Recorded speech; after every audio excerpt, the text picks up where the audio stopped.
Climate scientists have an enormous challenge, which is to understand how and why climate varies.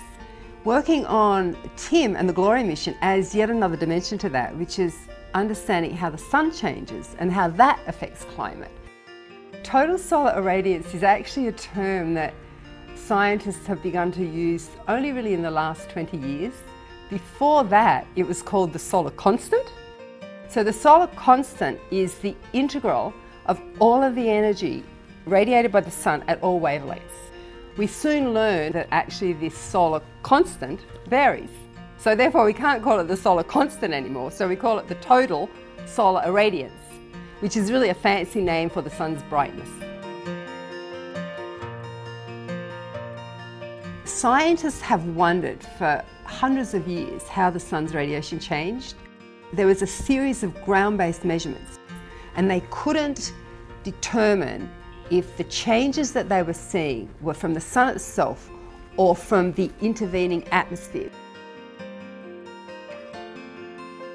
It's important to make measurements of the solar irradiance from space because it's the only way we can measure the variability. The total irradiance monitor on GLORY is, at its most basic, a radiometer. It looks at the sun as a star and measures all that incoming energy. The total irradiance monitor on GLORY is a state-of-the-art instrument. It has unsurpassed accuracy. So that means we're moving into a new generation of solar irradiance measurements with this higher accuracy and precision. We've recognised that we need to know and monitor the forcings of climate change over a long period. The TIM measurement is crucial in continuing this record of the sun's radiation that we now have covering almost 3 solar cycles. We're now in a period of what's proving to be quite a prolonged solar minimum period.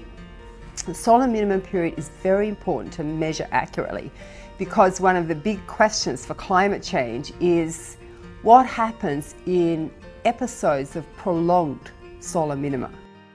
The total irradiance monitor on GLORY will be launched at a time to capture this very uniquely long and low minimum. So we're very excited about what the measurements are going to be.